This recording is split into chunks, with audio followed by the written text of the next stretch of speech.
Okay, a little Sunday morning playing here, and just a quick little update. A couple of things. I'm out here puttering in the shop, but I gave you wrong information. I gave you partially wrong information. Now, I have said for years that the bearings in the headstock of the Atlas milling machine and the bearings in the 6-inch lathe were the same bearings. That's only partially true, and I've argued over this and I was wrong from what I can find so far now. Supposedly it's been verified elsewhere. I said that the smaller rear bearing on the mill was the same one as the 6-inch lathe, and yet the numbers were different. So Atlas's numbers were different. So I was mistaken. Anyway, the proper ones for the numbers I gave for the milling machine are right. The front spindle bearing is a 07100. The rear spindle bearing is a 07087. Now, the front spindle bearing is the same on both the lathe and the mill, but the rear spindle bearing is, according to the information that I now find, a 07079. So that's the only discrepancy. They still take the same races. The front bearings are the same, but the rear bearings are different on those. So anyway, have to fess up to my mistakes here. So anyway, that was the only thing going on there. I'm just playing in the shop. I was going to show you a couple of things. I have loaded the tapered pins for the compound onto the hillsgun website. They're up there. I think I've got 10 sets in stock or a dozen sets in stock, something like that. And I think I put them out at about $5 a piece. So you can build your own cheaper than that if you can source your material. You can build your own. You can buy a set from me, which helps support the channel, I guess, allows me to continue to make videos, or you can buy them off of eBay for, I saw them for 19 bucks for a used set, or 19 and $6 or $7 shipping, $8 shipping for a new reproduction set. So pays your money, takes your chances. So that's what's going on there. I'm playing with a casting that I built a pattern for several years ago, and it's for the 6-inch lathe. I have cast some of these out of aluminum, and I haven't done a whole lot since, you know, they were originally out of cast iron. Now, I've kind of come to the conclusion, it's my belief on the 6-inch lathe, that it's not going to make any difference in this application if it's aluminum or if it's steel. So what I'm going to do, I think, with these, and this is for a follower rest casting, is what it is. And here would be my fancy little pattern, and I'm going to make some changes to this pattern. And this one's going to be cast a little bit different than what the original one was too, and I'll tell you the differences there. But what I think I'm going to do, I've never had a great interest in finishing these out and selling them as a finished product. Now, maybe once I start casting them in cast iron, I may. What I think I'm going to do with these is I think I'm going to pour these in aluminum, and then I'm going to cut the sprues and the risers off of them and any gating and stuff that I put when I set them up, and I think I'm going to sell a blank casting. So anybody that wants to finish them themselves, I think I'm going to be able to price them fairly reasonably. You know, we'll get a few of them cast up and see how fast they go, how well they cast, and go from there.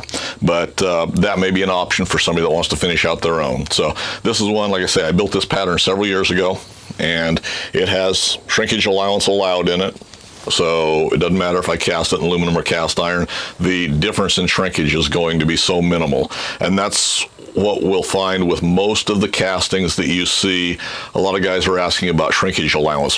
When you take a casting that's this size, the shrinkage allowance is so minimal, so if you were to take an original part and cast off of that, it's really not going to be an issue at all. You know, you're going to lose 32nd of an inch or something like that. Nothing that depending on how they're cast, but for the most part, you're not going to notice any difference because of the shrinkage in there. So anyway, that's what's going on with that.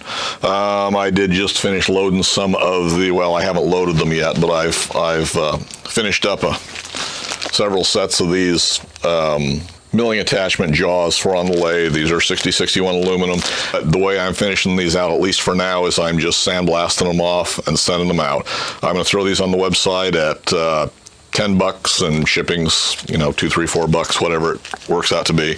We've already shown how to build those. I'm going to load them to the website later today, and they'll be there. There again, your options are build your own, which is your best option. You know, if you've got materials there, build your own. It gives you time in the shop. You can do your thing, and it's time well spent building your own stuff. If not, you can spend 10 bucks here with me and shipping, or you can spend, I think it's $40 now in shipping. So there's that one. Now, the last thing on the list, I'm out here working on castings and stuff today anyway. I don't know if I'm going to do a pour today, but I've got several castings I need to finish out and at least ram up some. Now, one of the other things that I've seen, and I talked about it yesterday, was crank handles. And I said they were in that $75 to $100 range is what you normally saw a used one for. New reproductions out there, I said we're at $99. Well, when I got to perusing through and looking at listings, they're now $129 in shipping. So I had assumed, since they so closely, the reproduction so closely matched the original Atlas handles, from me looking at them anyway, that someone had built a pattern and they were sending them out and having them cast in cast iron. I believe that is not the case. As I was looking through stuff this morning, why they are a Martin handle.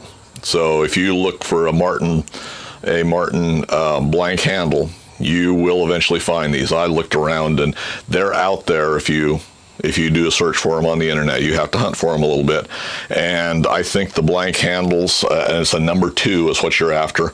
I think I ended up and found them for less than $40. So you can spend $40, buy a blank handle, spend some time drilling the center out, and since most of us aren't going to have a broach, why probably the easiest way to do it is to hand file it with a square file, and that's kind of a machinist craft too, is to be able to take a round hole and turn it into a square hole fairly accurately. So for $40 and half a day playing in the shop again, well, you've got a crank handle as opposed to spending $130 in shipping. So another little quickie. There you go. So that's about all I got. I see lots of things, and I think probably if I have time next Saturday, I'm gonna do the same thing I did yesterday, and we'll sit and go through some listings, because I find things more and more interesting as I look. Things like lead screw replacements. A lead screw replacement, and the only thing special about it is it's got a keyway cut full length, and you know, you'll have to decide how much of a keyway you need, what you want, how to have it done. I see those going for $200 for just a standard change gear keyway that's set up there. McMaster sells a 6-foot length of 3/4 8 lead screw in right or left hand, and I believe I think it was less than $40, $32, $35 for right hand, maybe a little bit more for left hand. But there again, pays your money, takes your chances. So anyway, we're making Atlas machines affordable again. As always, thanks for taking the time to watch.